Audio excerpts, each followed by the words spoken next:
Ever feel like you're swimming upstream, especially as a guy in England? Today, we're going deep on class, culture, all that. We've got some interesting stuff to dig into: history, trends in media, even food. It's all connected to this idea of power and what it means for, well, you. It really is a fascinating time for this kind of deep dive. We're seeing a total shakeup of the old class system. Okay, so let's unpack that. Old class system. One thing that really stood out in the research, you've got this family, the Grosvenors.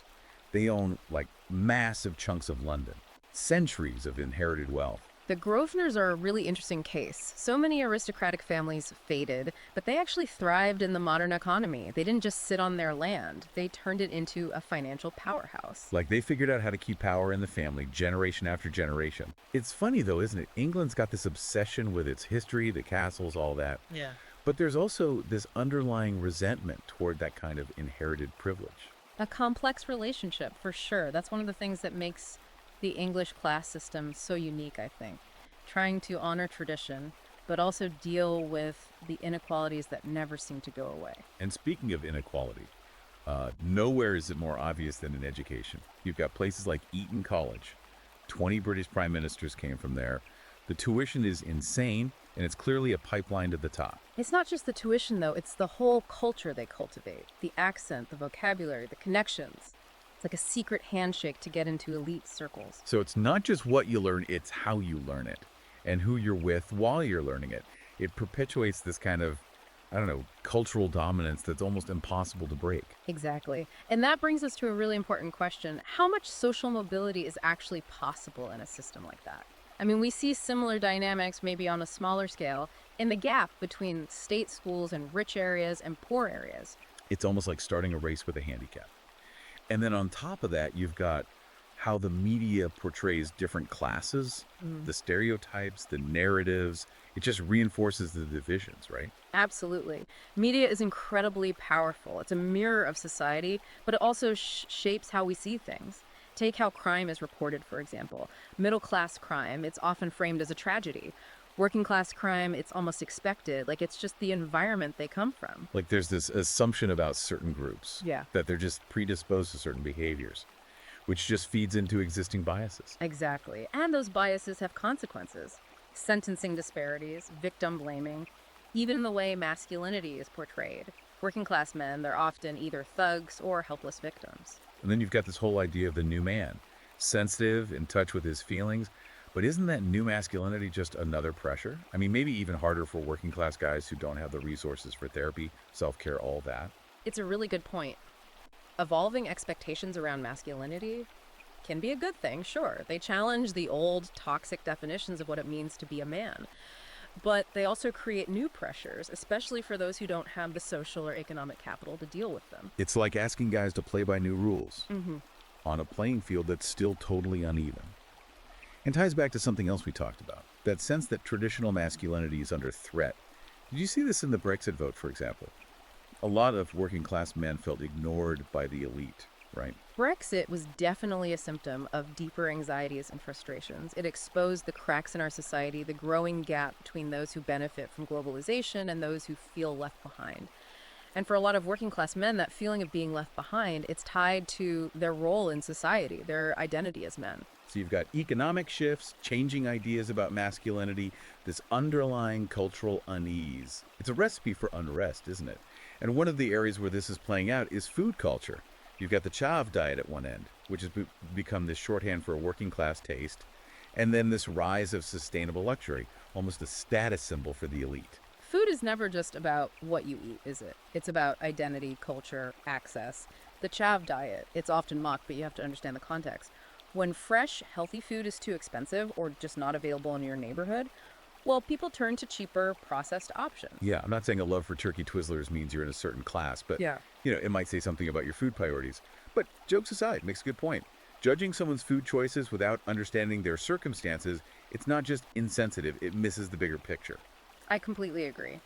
We have to move past those simplistic stories and look at the systemic factors. Why are certain communities food deserts? How does income affect what people eat? Those are the questions we need to be asking. And then at the other end of the spectrum, you've got this sustainable luxury trend. Ethically sourced, organic, locally grown. Yeah.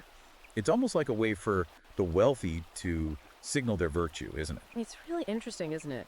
Food as a way to show class distinction. It's not just about what you can afford, but the values you're showing through your consumption. Like a whole new level of sophistication in how class is performed and expressed. But it's not all doom and gloom, is it? You've got these incredible initiatives popping up, food co-ops, community gardens, bringing people together around food. And those initiatives are doing so much more than just providing food. They're building community, fostering connections, challenging that isolation that often comes with poverty. It's a reminder that even in a system that can feel rigged, there are people working to make things fairer. And speaking of systems, we can't ignore technology. The internet was supposed to level the playing field, but it seems like it's just created new forms of inequality, hasn't it? Absolutely. The digital divide is a very real problem. Access to tech, digital literacy, even having a strong online presence. These are all becoming new markers of class. It's like there's a whole new rule book to learn, a new language to speak, just to succeed in the world today. And those who don't speak that language, well, they get left behind. And that's where the gig economy comes in. Sure, it's created opportunities for some, but for many it's just exploitation and instability. People juggling multiple jobs, long hours, no benefits, no security. A recipe for burnout, isn't it? Pushing people to their limits. But there are glimmers of hope, even in the tech world, right? What about online education platforms? Haven't they made learning more accessible? For sure, access to education is crucial in this rapidly changing world. We need to be giving people the skills to adapt and thrive, and online platforms can definitely play a role in that. But education alone isn't enough. We need to address the deeper inequalities that are holding people back, no matter how much they learn. Living wages, affordable housing, healthcare. Those are the building blocks of a fair society. You're absolutely right. We need to look at the systemic factors, the root causes of these inequalities, and find solutions that actually work. And I think it's important to remember that class isn't just about economics, is it? It's about identity. It's about how you see yourself in relation to everyone else and how you think they see you. Exactly. And that's where cultural capital comes in. The knowledge, the skills, even the tastes you acquire growing up. It can open doors or close them, often without you even realizing it. It's a subtle form of privilege, just as powerful as money. Think about language, for instance. The way you speak can instantly signal your class background. Even today, received pronunciation, that classic upper-class accent, still carries weight. It can open doors to elite institutions and professions. And on the flip side, regional accents. Well, sometimes they can be a barrier. It's like there's this hidden code, a way of speaking that shows you belong to a certain group. But what's fascinating is that we're seeing a shift in how language is used to signal class. Multicultural London English, for example. It's challenging the old hierarchies. It's a mix of influences, a melting pot of accents and slang. And it's becoming a marker of coolness and authenticity, especially among younger generations. It's a sign that the old rules are changing, that class isn't fixed. It's dynamic, constantly evolving. And it's not just language. What we buy, the way we consume. Those things play a huge role in shaping class identity, too. We live in a consumer society, and every choice, from the clothes we wear to the food we eat, it's being judged and interpreted. It's like every purchase is a statement, intentional or not, and those statements are loaded with class symbolism. Take sustainable luxury again. It's a way for the wealthy to signal their environmental awareness, but it also sets them apart from everyone else. Like saying, I can afford to care about the planet. But here's the thing, we're not just passive consumers. We have the power to make choices that reflect our values, to challenge those class distinctions. Absolutely. We have to be mindful of the messages we send through what we buy. And we have to be critical of the marketing that's constantly bombarding us. And one area where that's really relevant is travel. It's often sold as a way to expand your horizons, connect with other cultures, but it can also reinforce class divisions. Think about influencer culture and how it portrays travel as this luxurious, aspirational experience that's out of reach for most people. It's this constant stream of images, exotic destinations, private jets, luxury hotels. It creates this sense of envy, of inadequacy, like it's saying, this is the life you should be living, which of course is impossible for most. Yeah, it's a reminder that even something like travel can be twisted by class distinction. Yeah. But there is another side to this. Travel can be a force for good, for breaking down stereotypes and building empathy. It just depends on how you approach it. Exactly. Done right, travel can be incredibly enriching. But it takes self-awareness, a willingness to engage with different perspectives, and a commitment to being ethical and responsible. Speaking of engaging with different perspectives, Let's talk about art. Art's always been a powerful way to comment on society, to critique it, and it feels especially relevant now with inequality on the rise. Art can absolutely challenge the status quo. It can spark conversations, inspire action. It can give a voice to the voiceless and expose the hypocrisy of those in power. Think of Banksy, for example.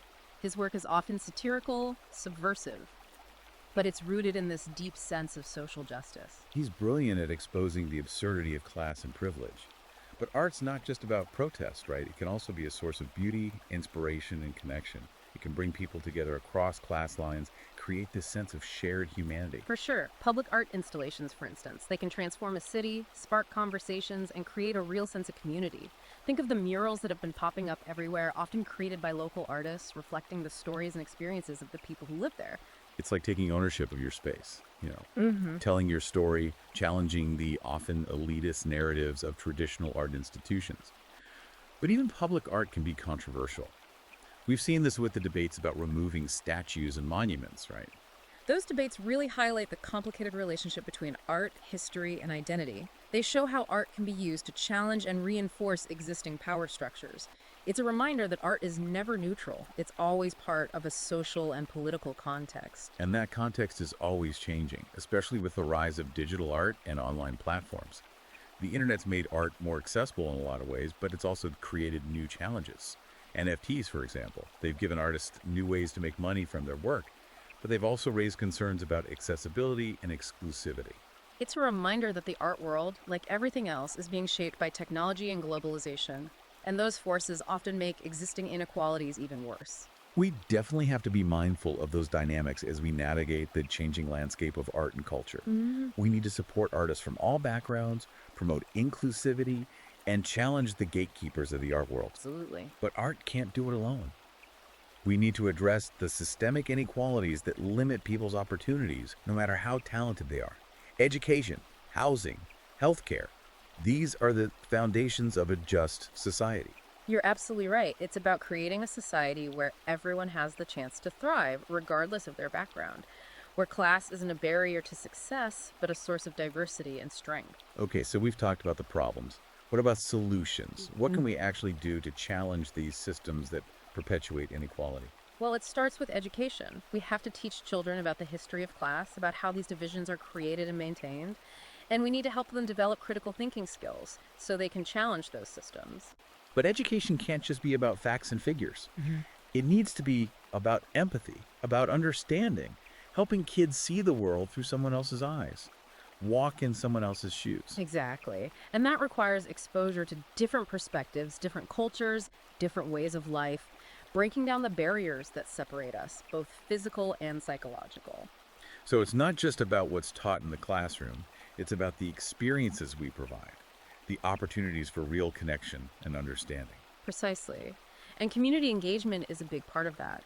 We need to create opportunities for people from different backgrounds to come together, share their experiences, and work towards common goals. Things like community gardens, for example. Yeah. They're not just about growing food, they're about building relationships, fostering a sense of shared responsibility. And that can be incredibly powerful. It's an antidote to the isolation and division that so often come with class societies. Absolutely. Yeah.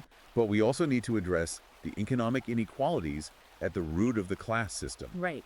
We need to create a more just economic system, one that rewards hard work and gives everyone a decent standard of living. You're right. That means raising the minimum wage, strengthening unions, investing in public services. And closing the tax loopholes that allow the wealthy to avoid paying their fair share. It's about creating a system where everyone contributes to the common good and where everyone benefits from economic prosperity. You're spot on. But it's not just about economics, is it? It's about power. We need to challenge the concentration of power in the hands of a few and create a more democratic and participatory society. So we're talking about reforming our political system, making it more responsive to the needs of ordinary people. Yes, and we also need to challenge those media narratives that often reinforce class stereotypes and divisions. We need to demand more diverse and nuanced representations of class, and we need to support media outlets that are committed to social justice. Exactly. But it's not enough to just wait for those at the top to change things. Change also happens at the grassroots level. Absolutely. We need to support community organizations that are working to empower people and challenge inequality.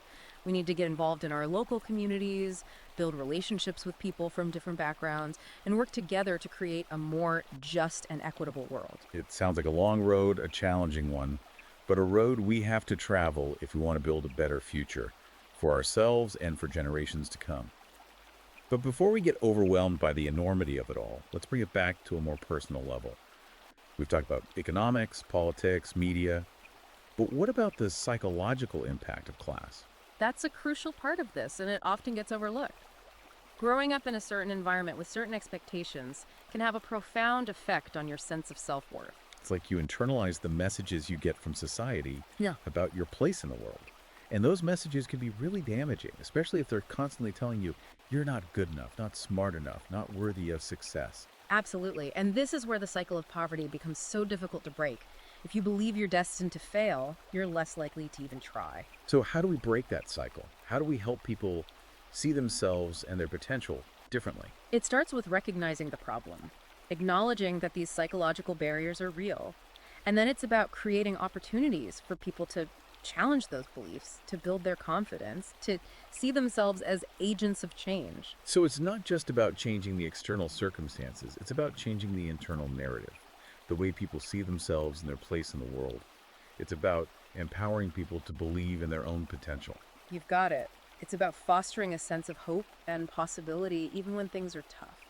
Okay, so we've talked about the big picture, the history, the systems, the challenges, but let's bring it back down to earth a bit. What are some of the new ways class is being defined in modern England? One of the most obvious is a rise of these new elites. Tech billionaires, hedge fund managers, the crypto crowd. They're accumulating wealth at an incredible rate, and their influence is changing everything. It's like there's this whole new class of the super rich, and they're playing by a different set of rules than the old money aristocracy. Exactly. They're not bound by the same traditions or social norms. They're disrupting industries, rewriting the rules of finance, even going to space. Their wealth isn't just money, it's power, it's access. And that power is translating into political influence, isn't it? We're seeing this growing disconnect between the political elite and the concerns of everyday people. Absolutely. And that's where tax disparity becomes such a big issue.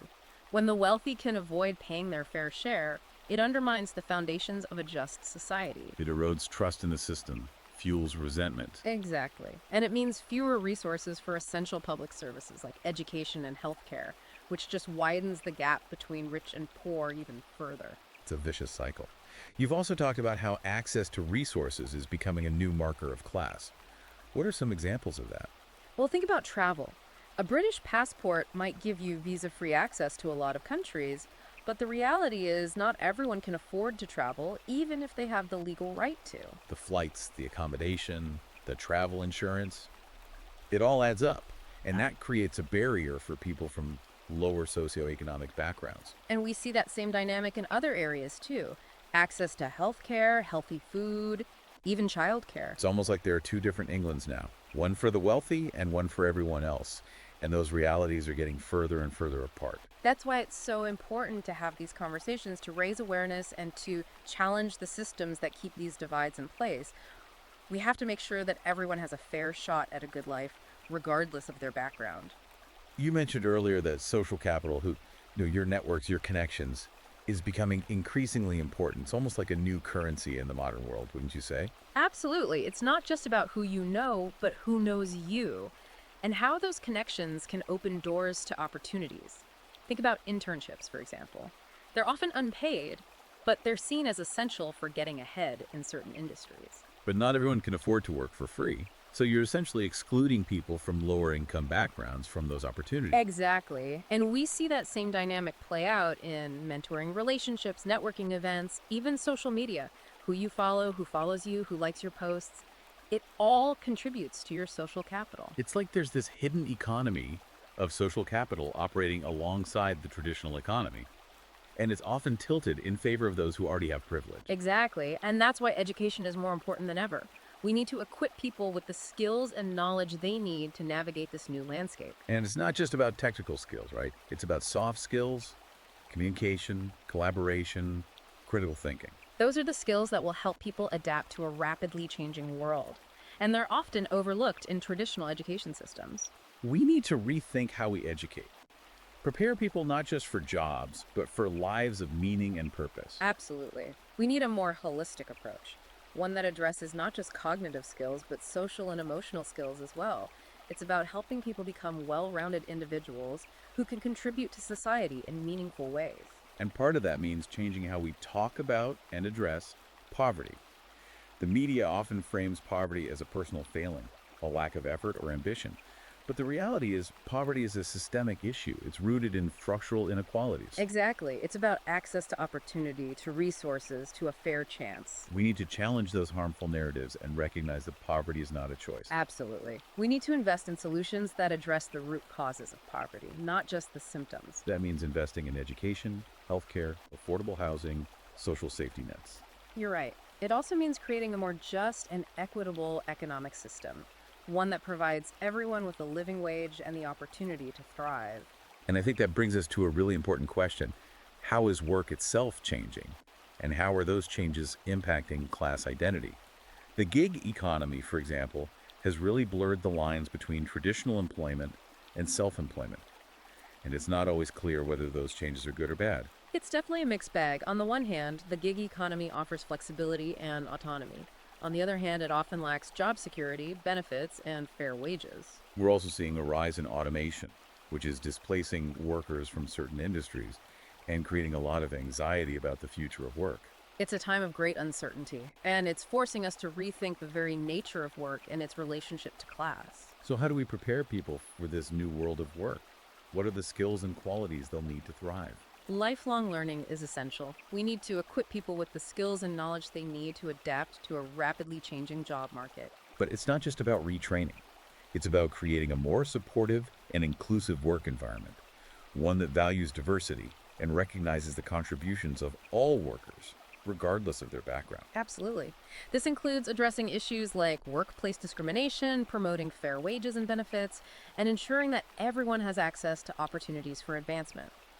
We need to move beyond the traditional model of work, which is often hierarchical and exploitative, and create a new model that's based on collaboration, respect, and shared prosperity. It's a tall order. Yeah. But it's essential if we want to create a more just and equitable society. Yeah. Now, you mentioned earlier that the traditional class structures of England are evolving. How are they adapting to the modern world? What are some of the key changes you're seeing? One of the biggest is that the lines between working class and middle class are getting blurry. Right. The decline of traditional industries, like manufacturing, has led to job losses and wage stagnation. It's harder for working class families to maintain their standard of living. And at the same time, we're seeing more and more precarious work, people having to take on multiple low-wage jobs just to make ends meet. It's created this feeling of economic insecurity and anxiety, even among people who used to think of themselves as middle class. It's like the ground is shifting beneath our feet, and it's hard to know where you stand anymore. What other changes are you noticing? Another big one is the growing importance of education as a marker of class. In the past, it was possible to move up in the world through hard work and determination, even without a formal education. But today, it feels like a university degree is almost essential for getting a good job.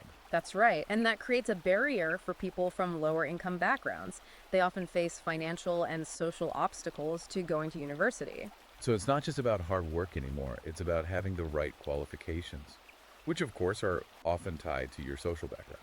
Exactly. We're also seeing a shift in how class is expressed through cultural consumption. Interesting. So you're saying it's not just about the material possessions anymore, the Yeah. cars, the houses, the clothes. Right. In the past, class distinctions were often signaled through those kinds of things.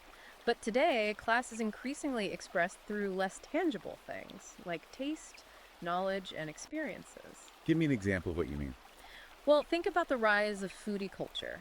Knowing about artisanal cheeses or craft beers has become a way for the middle and upper classes to distinguish themselves. Okay, I see what you're saying. It's like a subtle way of signaling your sophistication, your worldliness. Exactly. And we see that same dynamic play out in the way people consume art, music, even travel. So it's not just about what you consume, but about how you consume it and what that consumption says about your social status. Precisely.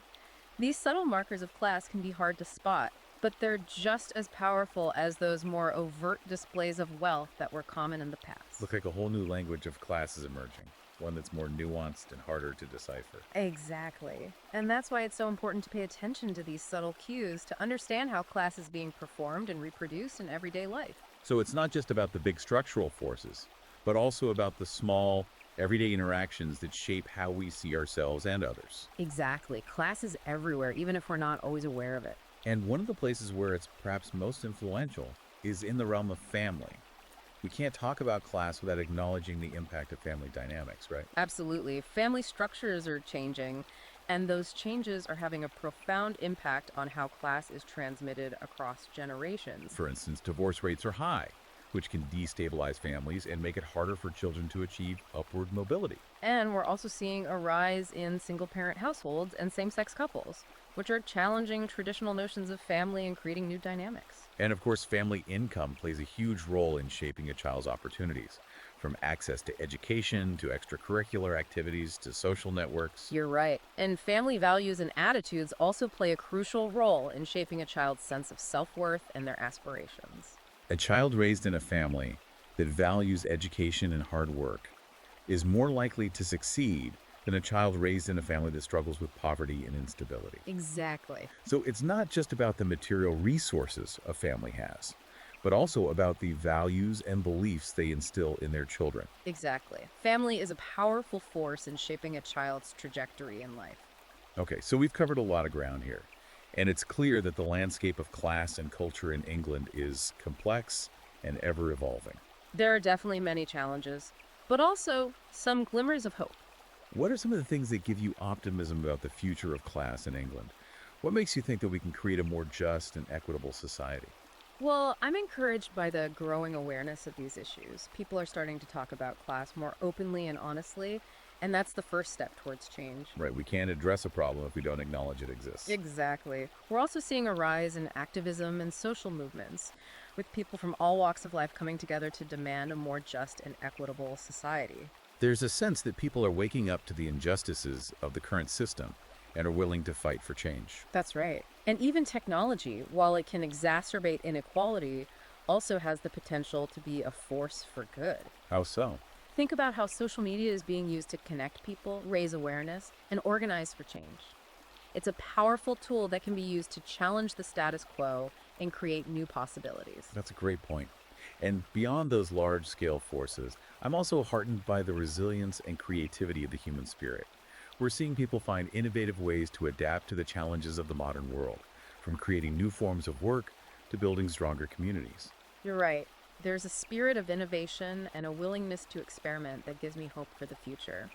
And I think it's important to remember that the future of class in England is not predetermined. It's up to us to shape it. It's a reminder that we're not passive bystanders in this story. We have agency, we have a voice, and we can choose to create a different future. Absolutely. The choices we make today will determine the kind of society we leave for future generations. Okay, so we've talked about the past, the present, and the potential for the future. But let's get a little more specific about some of the areas where class is playing out in really fascinating ways. One area that intrigues me is the realm of leisure and recreation. Leisure activities have always been a marker of class, from the sports we play to the holidays we take. That's right. But technology is changing how we spend our free time, blurring the lines between traditional forms of leisure and creating new possibilities. For example. Well, think about the rise of online gaming. It's a form of leisure that can be enjoyed by people from all walks of life. And it's created a new community that transcends traditional class boundaries. But there's also a risk that technology could exacerbate existing inequalities in access to leisure. Right, that's a good point. For example, if you don't have a reliable internet connection or the latest gaming console, you're likely to be excluded from certain online communities and experiences. It's like a new form of digital divide, only this time it's about access to fun and recreation. Exactly. And we need to be mindful of these dynamics as we navigate the evolving landscape of leisure and recreation. Another trend I've noticed is the growing awareness of the importance of work-life balance. People are increasingly recognizing the need to prioritize their well-being and to find activities that bring them joy and fulfillment outside of work. That's a positive development. It can help break down the rigid boundaries that have traditionally separated work and leisure. And it can also create opportunities for people from different backgrounds to connect and build relationships. Think about community sports leagues, for example. They bring people together from all walks of life, fostering a sense of camaraderie and shared purpose. Absolutely. And those kinds of connections can be really valuable, especially in a society that's becoming increasingly fragmented. We need to create more spaces like that where people can come together and enjoy leisure activities in a way that transcends class divisions. But it's not just about creating new spaces. It's also about challenging the existing structures that often limit access to leisure. For instance, the high cost of many leisure activities, like gym memberships or holidays. Exactly. We need to make sure that leisure isn't just a luxury for the wealthy, but something. That's right. We need to make sure that leisure isn't just a luxury for the wealthy, but something that everyone can enjoy. And that might mean rethinking how these activities are funded and supported, maybe through public investment or community initiatives. You're right. We need to think outside the box and find solutions that work for everyone. One of the most powerful examples of how leisure can actually challenge class divisions is in the world of sports. Sports have always had this ability to bring people together no matter what their background is. It's true. Think about how football unites fans from all walks of life. You've got people from all different social classes cheering for the same team, sharing that passion and camaraderie. Yeah, it's like all those divisions just melt away. Exactly. But at the same time, sports can also be a reflection of those very divisions. Certain sports tend to be associated with the elite, while others are seen as working class pursuits. Right. Golf has always had that image of being a sport for the wealthy, while football is often seen as a working class game. Hmm. And those perceptions can really shape opportunities. Exactly. If you grow up in a working class family, you might not even consider taking up golf because it's just not part of your world. And on the flip side, someone from a wealthy background might not see the value in playing football. So those assumptions, those cultural perceptions can really limit people's choices and opportunities. Absolutely. We need to challenge those stereotypes and create a more inclusive sporting culture, one that recognizes the value of all sports and makes them accessible to people from all backgrounds. And that's not just about providing access to facilities and equipment. It's about changing attitudes and perceptions. You're spot on. We need to show young people that they can pursue any sport they're passionate about, regardless of their background. Absolutely. Now, are there any sports emerging that are actually breaking down those traditional class barriers? We're seeing some really interesting developments in that area. Parkour, for example, has become incredibly popular in recent years. Parkour, that's the one where people are jumping over walls and doing all those crazy acrobatic moves, right? Exactly. It emerged from the urban streets of France and has spread all over the world. So it's got this kind of edgy, rebellious vibe. Exactly. And it's attracted a really diverse group of people from all different backgrounds. It's not seen as a sport for the elite or for the working class. It's just for anyone who's passionate about movement and pushing their limits. I love that. It's like it's creating its own subculture, its own community that's not defined by traditional class boundaries. Exactly. And we're also seeing the rise of esports, which is a rapidly growing industry. Esports, so we're talking about competitive video gaming, right? Exactly. It's attracting millions of players and spectators worldwide, and it's generating huge amounts of revenue. And what's interesting about esports is that it's a digital sport. That's right. So in theory, it's accessible to anyone with an internet connection. It doesn't matter where you come from, what your background is, or how much money you have. If you've got the skills, you can compete. That's really interesting. It's like esports is creating a new level playing field where success is determined by talent and strategy, not by your social background. Exactly. And that's really exciting. It shows that it's possible to challenge the traditional hierarchies in sports and create new opportunities for people from all walks of life. I think what's really powerful about these new forms of sports is that they're not only challenging the traditional hierarchies, but they're also creating new opportunities for social mobility. They're showing that it's possible to achieve success and recognition through talent and hard work, regardless of your background. That's a powerful message, and it's one that we need to amplify. Absolutely. We need to support these new forms of sports and create more opportunities for people from all backgrounds to participate. And we need to challenge the media narratives that often portray traditional sports as the only path to athletic success. The future of sports is diverse, inclusive, and exciting, and it has the potential to play a powerful role in shaping a more equitable and just society. Okay, so we've talked about leisure in sports, but there's another dimension to this whole conversation that I think we need to address: religion.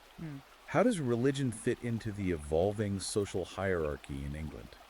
It feels like it's a topic people shy away from these days. It's definitely a complex and often sensitive topic. Religion has traditionally played a significant role in shaping social norms and values in England, and it continues to be a powerful force in the lives of many people. But the religious landscape is changing, isn't it? We're seeing a decline in traditional forms of religious affiliation and a rise in secularism. So how does that impact the relationship between religion and class? It's an interesting question. Some people argue that religion is becoming less relevant as a marker of class. They say people are increasingly choosing to define themselves based on other factors like education, occupation, or lifestyle. So it's like religion is becoming more of a personal choice rather than a social identifier. Exactly. But others argue that religion continues to be a significant factor in shaping class divisions, particularly in communities where religious affiliation is strongly tied to cultural identity. For example, in some Muslim communities, there's a sense that Islam is a source of empowerment and resistance against a dominant culture that's often perceived as hostile or discriminatory. You're right. And that can lead to a strengthening of religious identity as a way of asserting one's difference and challenging the status quo. So, in that sense, religion can be a way of navigating and resisting class structures. Exactly. But it's important to remember that religion can also be a force for social cohesion, bringing people together across class lines. Right, churches and other religious institutions often serve as community hubs, providing support and resources to people in need, regardless of their background. Absolutely. And we're also seeing a growing movement of interfaith dialogue and cooperation with people from different religious traditions coming together to work towards common goals. It's really encouraging. It is. It shows that religion can be a bridge between people rather than a barrier. But we also need to acknowledge that religion can be used to justify inequality or to exclude those who are different. You're right. There are religious groups that oppose policies promoting equality and inclusion. We need to be willing to challenge those views and to promote a more inclusive and tolerant society, one that respects the rights and dignity of all people. Absolutely. The relationship between class and religion is complex, and it will continue to evolve as society changes, but we need to find ways to harness the power of religion for good, to promote social justice, and to create a more equitable and compassionate world. Well said. Okay, so we've talked about sports, leisure, religion, but we keep circling back to education as this key factor in all of this. It really does feel like it's at the heart of so many of the challenges and opportunities we've been discussing. You're absolutely right. Education has the potential to empower people to broaden their horizons and to create opportunities for upward mobility. But the education system itself often reflects the very inequalities it's supposed to address. Exactly. We've got this system of private schools with their high tuition fees and exclusive networks that provides a clear path to success for the wealthy. Meanwhile, many state schools, particularly those in disadvantaged areas, are struggling to provide even basic resources. It creates this sense that the game is rigged from the start. Absolutely. And it makes it incredibly difficult for children from lower income backgrounds to break the cycle of poverty. So what needs to change? How do we create a more equitable education system? It requires a multifaceted approach. First and foremost, we need a commitment to invest in early childhood education. Those early years are crucial for development, and we need to make sure that all children have access to high-quality early learning experiences. That makes sense.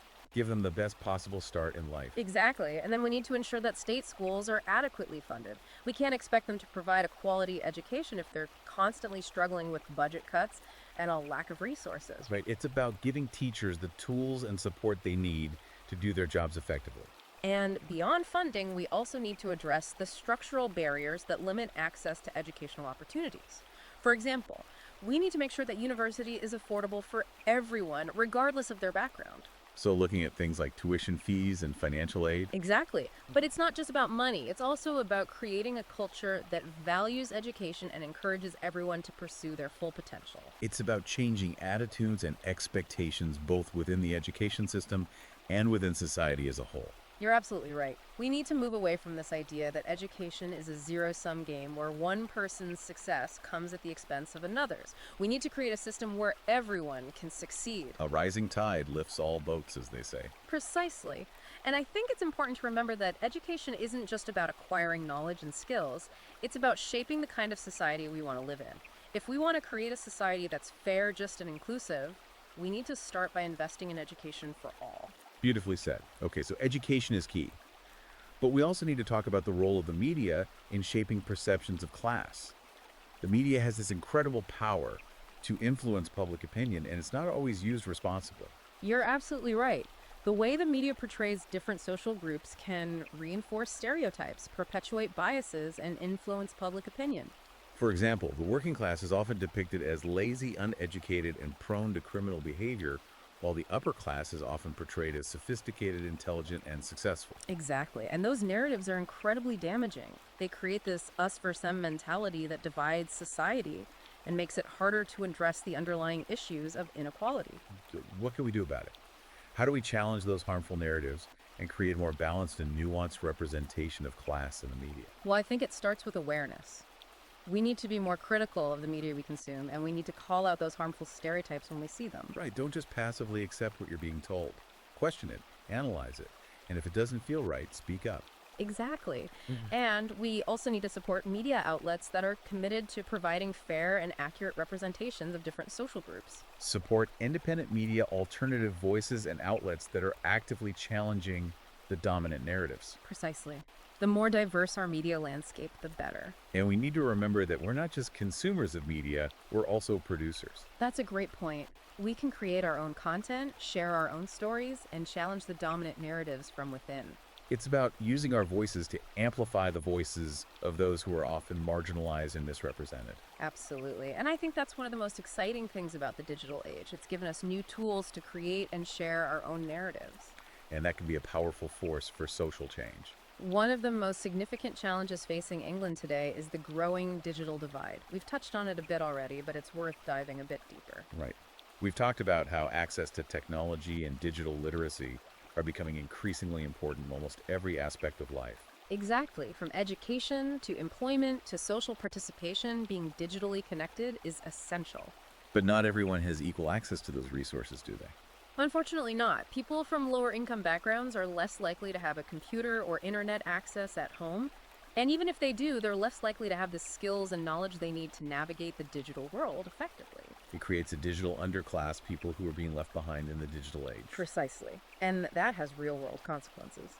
It can impact their ability to find jobs, to access education, to stay connected with family and friends. It can even affect their health and well being. So how do we bridge this digital divide? It requires a multi-pronged approach. First and foremost, we need to invest in affordable internet access. High-speed internet should be treated as a utility like electricity or water that everyone has access to. Right. It's become so essential for modern life that it shouldn't be a luxury. Exactly. We also need to provide digital literacy training, particularly for those who are most at risk of being left behind. This includes teaching people basic computer skills, how to use the internet safely and effectively, and how to access online resources. It's not just about providing access to the technology. It's about giving people the skills and knowledge they need to use it effectively. Absolutely. And I think it's also important to create a more inclusive digital environment. This means designing websites and apps that are accessible to people with disabilities, translating online content into different languages, and making sure that everyone feels welcome and safe online.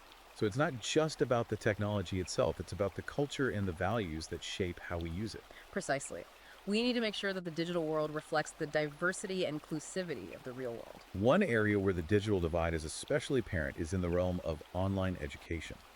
We talked earlier about how online learning platforms can make education more accessible and affordable, but they can also exacerbate existing inequalities. Absolutely. If you don't have a reliable internet connection or a quiet place to study, it's going to be incredibly difficult to succeed in an online course. And we also need to be mindful of the quality of online education. Yeah. Not all online courses are created equal. That's right. There's a risk that some online courses will become a cheap alternative to traditional education, providing substandard learning experiences that don't adequately prepare students for the workforce. So how do we ensure that online education is high quality, accessible, and affordable for everyone? It's a complex challenge, but I think it starts with setting clear standards for online courses. We need to make sure that they're rigorous, relevant, and taught by qualified instructors. We also need to provide support for students, such as access to tutors, mentors, and technical assistance. And we need to make sure that online learning is affordable for everyone, regardless of their income. It's about creating a level playing field in the digital world of education. Exactly. And I think it's also important to remember that online learning is not a replacement for face-to-face interaction. Right. It's a valuable tool, but it's not a silver bullet. Exactly. We need to find ways to blend online learning with traditional forms of education to create a more holistic and engaging learning experience. Okay, so we've talked about the digital divide and online education. Now let's shift gears a bit and talk about something that affects us all, the relationship between work and leisure. It feels like technology has really blurred the lines between our professional and personal lives. It absolutely has. We're constantly bombarded with emails, notifications, and messages. It's hard to switch off and truly relax. It's like work is constantly creeping into our leisure time. Exactly. Yeah. And that can lead to burnout, stress, and a decline in both our mental and physical health. So, how do we reclaim our leisure time in this hyper connected world? How do we create boundaries between work and life? It's a challenge, but it's essential. We need to set limits on our work hours to create dedicated time for leisure activities and to make a conscious effort to disconnect from work when we're not on the clock. Easier said than done, right? It definitely takes effort, but it's worth it. Our health and well being depend on it. And technology, while it's part of the problem, can also be part of the solution. That's right. We can use technology to help us manage our time more effectively, to schedule breaks, and to connect with friends and family. And there are also new forms of leisure emerging thanks to technology. Exactly. Think about online gaming, for example. It's become a global phenomenon, connecting people from all over the world and creating new communities. And virtual reality and augmented reality are creating immersive experiences that can transport us to new worlds and allow us to interact with others in new ways. It's an exciting time to be exploring the possibilities of leisure and recreation in the digital age. Absolutely. But we also need to be mindful of the potential risks of technology. You're right. Things like addiction, social isolation, and the erosion of privacy are real concerns. So it's about finding that balance, right? Yeah. Using technology in a way that enhances our lives, not diminishes them. Exactly. Technology is a tool, and like any tool, it can be used for good or for bad. It's up to us to decide how we want to use it. Now let's talk about something that's becoming a major concern for people across the social spectrum, the housing crisis. It's a huge issue, and it's impacting people from all walks of life. The cost of housing has skyrocketed in recent years, making it increasingly difficult for people to afford a decent place to live. And this is particularly acute in major cities like London, where the average house price is astronomical. It's pushing people to the brink. Absolutely. We're seeing a rise in homelessness, overcrowding, and people being forced to move away from their communities because they simply can't afford to live there anymore. So what's driving this housing crisis? It's a complex issue with a number of contributing factors. One factor is population growth. More people means more demand for housing. Right, supply and demand. Exactly. But we're also not building enough affordable housing. And there's been a rise in buy-to-let investors who are snapping up properties and driving up prices. This has created a situation where housing is increasingly treated as an investment rather than a basic human need. So it's not just about having a roof over your head, it's about having a safe, stable, and affordable place to call home. You're right. And the housing crisis is having ripple effect throughout society. It's impacting people's health, their well-being, their relationships, their job prospects. It's a crisis that's affecting everyone directly or indirectly. So what can be done about it? What are the solutions? We need to invest in affordable housing. We need to regulate the private rental sector to make it fairer for tenants. And we need to create a more equitable housing market that prioritizes people over profit. These are big systemic changes, but they're essential if we want to create a society where everyone has access to decent and affordable housing. Absolutely. The housing crisis is a symptom of a deeper problem and the growing inequality in our society. We need to address the root causes of this inequality, such as low wages, precarious work, and the concentration of wealth in the hands of a few. You're right. We need to create an economy that works for everyone, not just the privileged few. Okay, so we've talked about the housing crisis and the need for a more just and equitable economy. Now let's talk about something a bit more lighthearted: food culture. Ah, yes, food. One of the great pleasures in life. But as with so many things, our relationship with food is shaped by our class background. Absolutely. What we eat, how we eat it, and even how we talk about food can reveal our social status and aspirations. For example, the rise of foodie culture has created a new hierarchy of taste. Certain foods and cuisines are now associated with sophistication and refinement, while others are seen as more down-to-earth or working class. It's like the difference between a Michelin-starred restaurant and a greasy spoon cafe. Exactly. Both places serve food, but they cater to different clientele and convey different messages about social status. And we also see these class distinctions in the way people shop for food. Absolutely. Organic food farmers markets, artisanal products, these are often associated with the middle and upper classes. While budget supermarkets and processed foods are seen as more working class. Exactly. But these distinctions are not just about taste or preference, they're also about access and affordability. Right, healthy fresh food can be expensive, and it's not always readily available in lower-income neighborhoods. Exactly. This creates a situation where people from lower socioeconomic backgrounds are more likely to eat unhealthy diets, which can lead to health problems and further exacerbate inequality. It's a vicious cycle. We need to make healthy food more affordable and accessible to everyone. Absolutely. That means investing in community gardens, supporting local farmers, and educating people about nutrition and healthy eating habits. And there's another dimension to food culture that's gaining momentum: sustainability. You're right. People are becoming more aware of the environmental impact of their food choices, and they're looking for ways to eat more sustainably. This includes things like reducing their meat consumption, choosing organic and locally sourced produce, and minimizing food waste. Exactly. And this is a positive development. It shows that people are starting to think more critically about where their food comes from and the impact it has on the planet. But we also need to be mindful of the ways in which these trends can reinforce class divisions. You're right. Organic food and sustainable products are often more expensive, making them inaccessible to many people. We need to make sure that sustainability is not just a luxury for the wealthy, but a value that's embraced by everyone. Absolutely. We need to find ways to make sustainable food choices more affordable and accessible to everyone, regardless of their income. Okay, so we've talked about food, but there's another area where class identity is really visible: fashion. Ah, fashion. A powerful form of self expression. But as with so many things, fashion can be used to reinforce social hierarchy. Absolutely. The clothes we wear can signal our social status, our aspirations, and our values.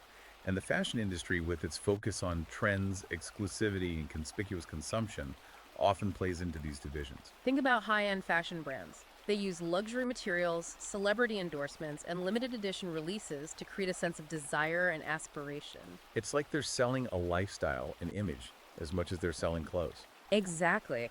And that image is often unattainable for most people. It creates this culture of keeping up with the Joneses, where people are constantly striving to acquire the latest trends, even if they can't afford it. You're right. And that can lead to debt insecurity and a focus on material possessions rather than more meaningful values. So is fashion inherently problematic when it comes to class? Not necessarily. There's a growing movement of ethical and sustainable fashion. Designers and brands are focusing on using eco-friendly materials, fair labor practices, and local production. That's encouraging. It sounds like they're trying to change the industry from within. Exactly. And we as consumers have a role to play as well. By making conscious choices about the clothes we buy, considering not only the style and price, but also the ethical and environmental impact. Precisely. We have the power to support brands that are aligned with our values and to reject those that perpetuate harmful practices.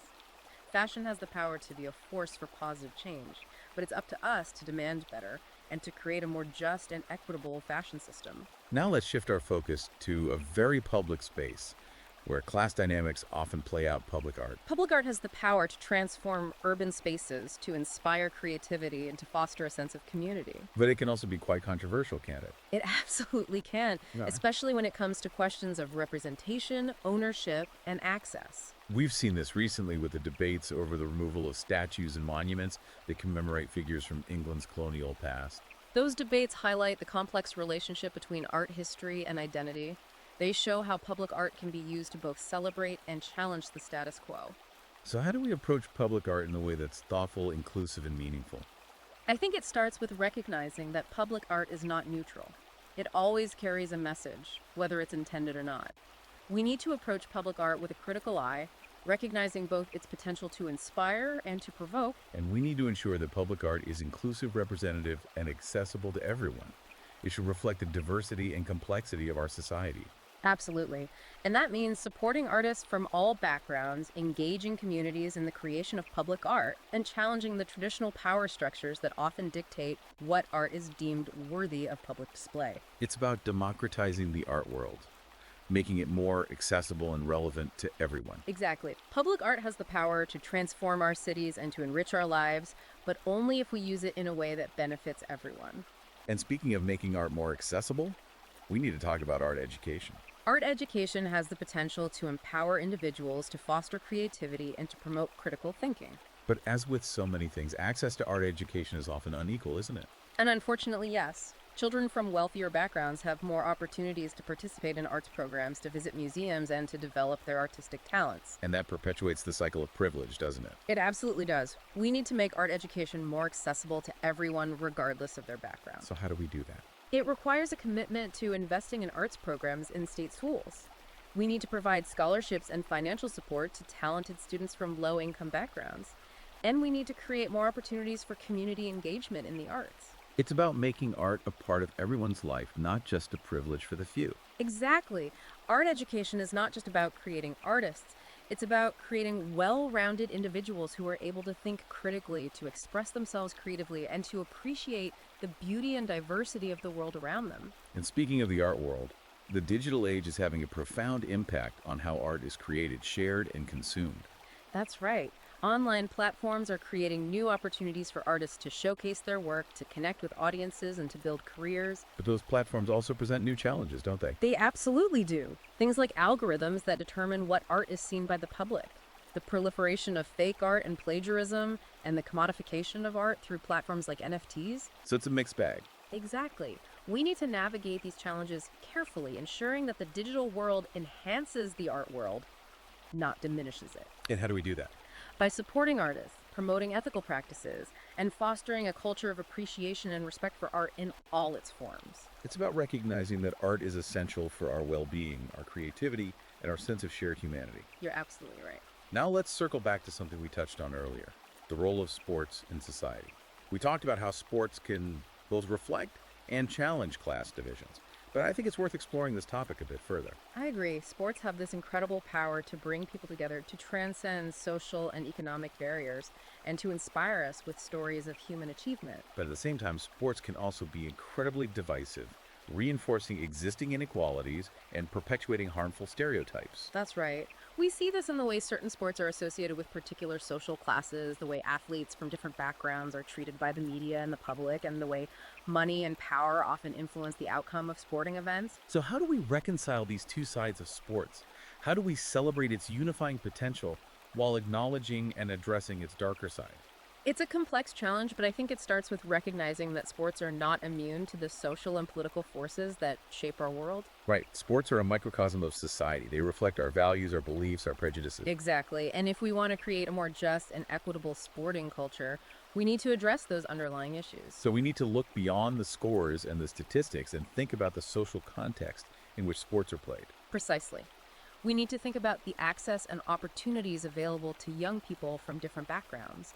We need to challenge the media narratives that often reinforce stereotypes and perpetuate divisions, and we need to hold those in power accountable for creating a fair and inclusive sporting environment. It sounds like a lot of work. It is, but it's important work. Sports have the power to be a force for good in the world, but only if we're willing to confront the ways in which they can also be used to reinforce existing inequalities. Well said. Now, I want to bring our focus back to the media and its role in shaping perceptions of class. We've already talked about the need for more diverse and nuanced representations of different social groups in the media, but I think it's worth exploring this topic a bit further. Absolutely. The media plays a crucial role in shaping how we understand the world, and it has a responsibility to portray different social groups fairly and accurately. But that doesn't always happen, does it? Often the media relies on stereotypes and cliches that reinforce existing biases and prejudices. You're right. We see this in the way working class people are often portrayed as lazy, uneducated, and prone to criminal behavior, while the upper classes are often depicted as sophisticated, intelligent, and successful. And these portrayals have real-world consequences, don't they? Absolutely. They can lead to discrimination, prejudice, and social exclusion. So how do we challenge these harmful narratives and create a more balanced and accurate representation of class in the media? I think it starts with awareness. We need to be more critical of the media we consume, and we need to call out those harmful stereotypes when we see them. Right? Don't just passively accept what you're being told. Right. Question it, analyze it, and if it doesn't feel right, speak up. Exactly. We also need to support media outlets that are committed to providing fair and accurate representations of different social groups. Support independent media, alternative voices, and outlets that are actively challenging the dominant narratives. Precisely. The more diverse our media landscape, the better. And we need to remember that we're not just consumers of media, we're also producers. That's a great point. We can create our own content, share our own stories, and challenge the dominant narratives from within.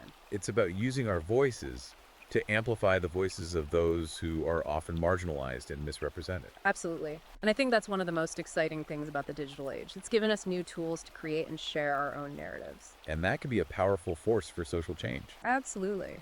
Now, I want to touch on something that's been a recurring theme throughout our conversation, technology.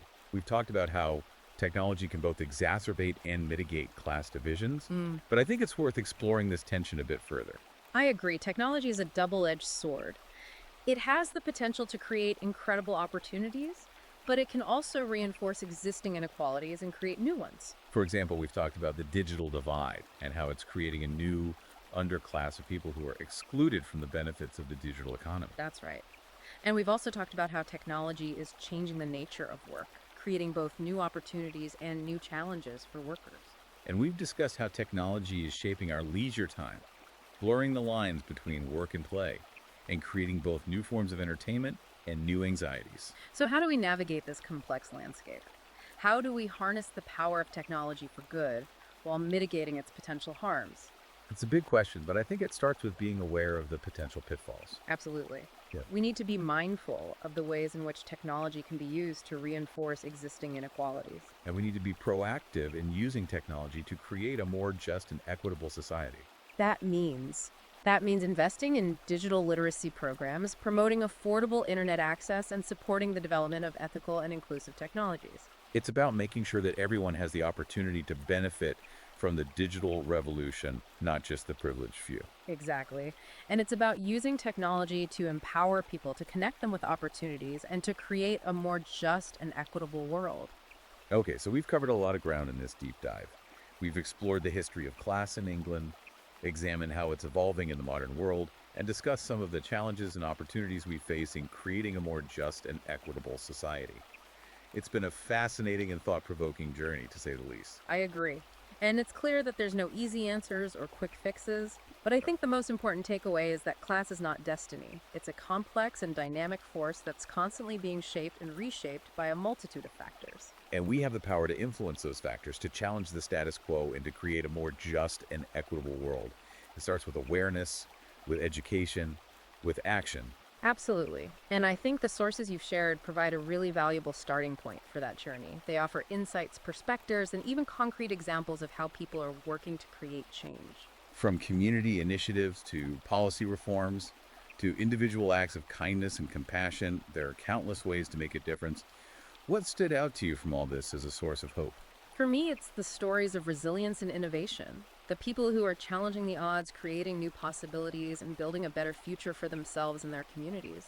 It's a reminder that even in the face of systemic challenges, human ingenuity and compassion can shine through. It's like a light in the darkness. It reminds us that change is possible, that a better world is within reach if we're willing to work for it. And that brings us back to you. If you could distill one key takeaway from this deep dive, something to carry forward, what would it be? I think it would be this: class is a powerful force, but it doesn't have to define us. We can challenge the systems that perpetuate inequality, and we can create a more just and equitable society. But it starts with each of us. It starts with the choices we make, the conversations we have, and the actions we take. Beautifully said. And if you're interested in exploring these themes further, I highly recommend checking out the full text. It's available on Amazon Kindle and Google Play Books. You'll find even more in-depth analysis and fascinating stories that will deepen your understanding of this complex and ever-evolving subject. Thanks for joining us on this deep dive. We'll be back soon with another fascinating topic to explore. Until then, keep questioning, keep learning, and keep pushing for a better world.